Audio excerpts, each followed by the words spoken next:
தஞ்சாவூர் மாவட்டம் பட்டுக்கோட்டை அருகே கொண்டப்பநாயக்கன்பாளையம் பகுதியில் LC 94 சுரங்கப்பாதை அமைத்து தர வேண்டும் என பகுதி மக்கள் பல ஆண்டுகளாக போராட்டம் நடத்தி வரும் நிலையில் ரயில்வே அதிகாரிகளிடம் மனு அளித்துவிட்டு வந்த முன்னாள் நகர்மன்ற தலைவர் மற்றும் முன்னாள் நகர்மன்ற உறுப்பினர்களிடம் நமது செய்தியாளர் நலீம் நடத்திய கலந்துரையாடலை தற்போது பார்க்கலாம்.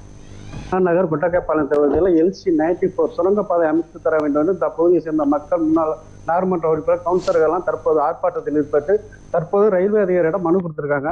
கிட்டத்தட்ட இது ஒரு 15 ஆண்டு கால போராட்டம். இதில் பள்ளி மாணவர்கள், பொதுமக்கள்னு எல்லாருமே பாதிக்கப்படுறாங்க. இது கிட்டத்தட்ட 2,38,00,000 மதிப்பீட்டில் எங்களுக்கு ரயில்வே இதுலேருந்து கொடுத்து அது ஃபண்டு ரிட்டர்ன் ஆயிடுச்சு அப்படிங்கிறத சொல்லிக்கிட்டே இருக்கிறாங்க. காலதாமதம் ஆகிட்டு இருக்கு.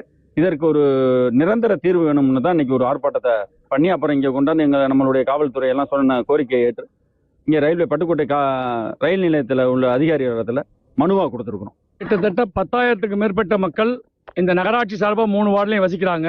மேலும் இந்த சுரங்கப்பாதை வந்தால் 10க்கும் மேற்பட்ட கிராமங்கள், நமது பட்டுக்கோட்டையை சுற்றி உள்ள 10க்கும் மேற்பட்ட கிராமங்கள் பயனடையக்கூடிய வகையில் அரசு மருத்துவமனைக்கு, பள்ளிக்கு, ஒரு அவசர கால பயன்பாட்டிற்கு இந்த சுரங்கப்பாதை LC 94 என்ற இந்த சுரங்கப்பாதை மிக மிக அவசியம்.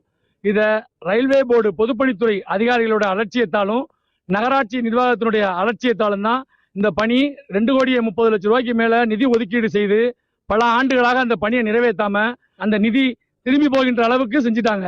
மீண்டும் அந்த திட்டத்தை உடனடியாக நிறைவேற்ற வலியுறுத்தி அந்த பகுதியினுடைய நகர்மன்ற உறுப்பினர் பெருமக்கள் மற்றும் பல்வேறு பொதுமக்கள் பட்டுக்கோட்டை நகர வர்த்தக சங்கத்தின் சார்பாகவும் இந்த போராட்டத்தில் கலந்து கொண்டிருக்கின்றோம். விரைவில் இந்த LC 94 சுரங்கப்பாதையினை உடனே நிறைவேற்றி தருமாறு கேட்டுக்கொள்கிறோம். கேட்டு மூடுறதுனால பல பிரச்சனைகள், பள்ளிக்கூடம் செல்கிற மாணவியர்களுக்கும் பிரச்சனை. அதே மாதிரி விபத்து எதுவும் ஏற்பட்டு அவசர சிகிச்சைக்காண்டி இல்லை உடல்நிலை சரியில்லாமல் முதியோர்கள் எது இருந்தாலும் அது மாதிரியான பிரச்சனை கேட்டை போட்டதுனால ஆம்புலன்ஸ் போக முடியாமல் நிறைய இறப்பு, 3-4 பேர் இறந்துருக்காங்க.